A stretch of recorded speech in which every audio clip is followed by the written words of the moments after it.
Hey everyone, Nicole here for Fit Me Fitness. Welcome to another Fitness Friday. So I had a request to see an all kettlebell workout. So today we're going to go over some kettlebell skills and then I will give you some ideas on how to do an all kettlebell workout and I will show you one. The first skill we're going to talk about are called windmills. Now to start with a windmill, we're going to go over proper form. We're going to do it to the left side first. So you're going to turn both of your feet out in about a 45-degree angle. Your kettlebell is going to be right at the arch of your foot.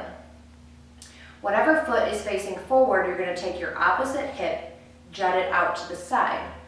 Now, you're going to take your left hand, let it ride straight down your leg until you reach the kettlebell. Your knee should be slightly bent. Your right arm goes straight up in the air. When you're in this position, you want to be looking at the back wall. Windmills are quite simple. All you're going to do from here is take a nice deep breath in and stand straight up. As you stand up, you want to look up towards your hand that's above your head.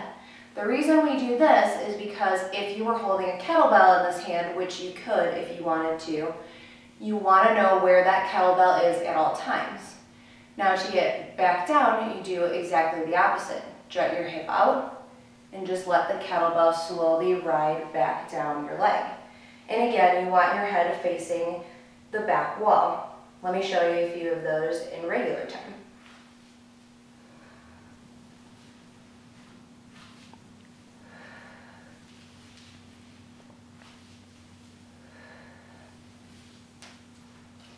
It's very important while you're doing them to make sure that the kettlebell rides straight up and down your leg. The next skill we're going to talk about are front squats. I know I've showed you these before, but let's just talk about the racking position very quickly. Anytime you rack a kettlebell, you always want your palms facing in, and you want the kettlebells on the outsides of your hand, like so. You want it to rest comfortably on your thumb all the way across your palm. You don't want the kettlebell up towards your pinky. You want it to rest on your thumb and on your palm. From here, you get into a good squatting position.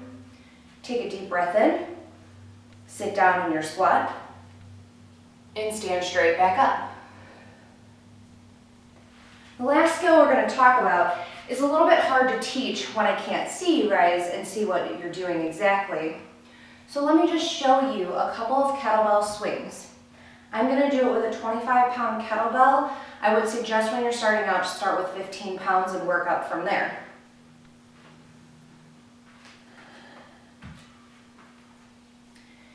As per usual, you want the kettlebell to start about between your arches of your feet.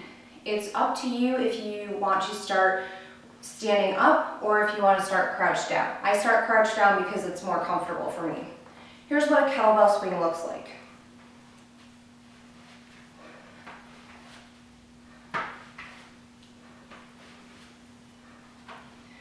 Now, what's important to remember when you're doing a kettlebell swing is that all of the power comes from your hips.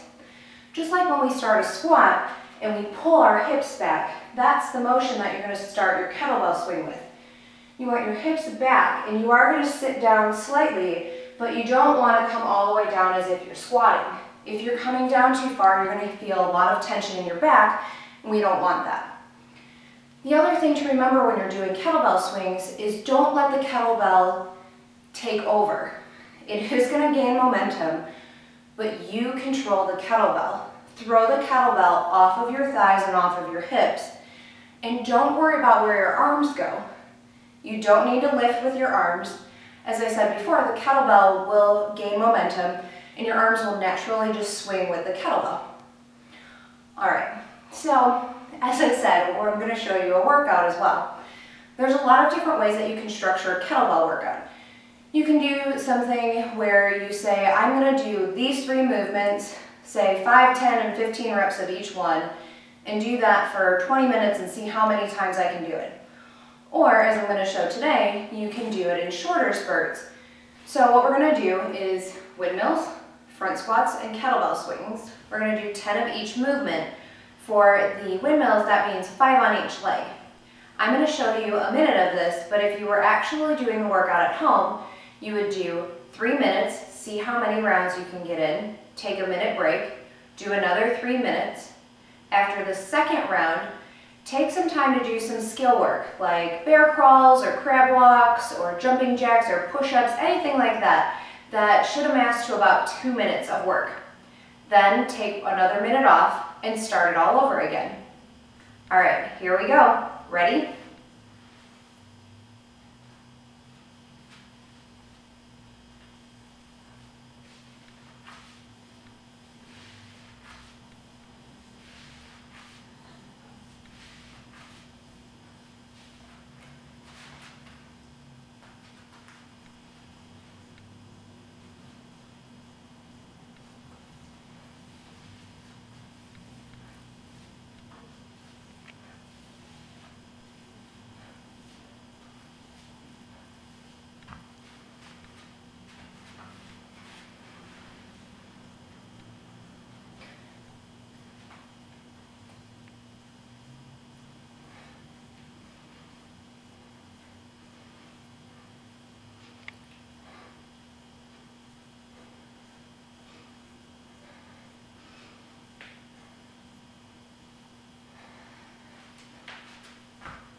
All right, guys, well, I hope you enjoyed this week. See you next week. Thanks for tuning in.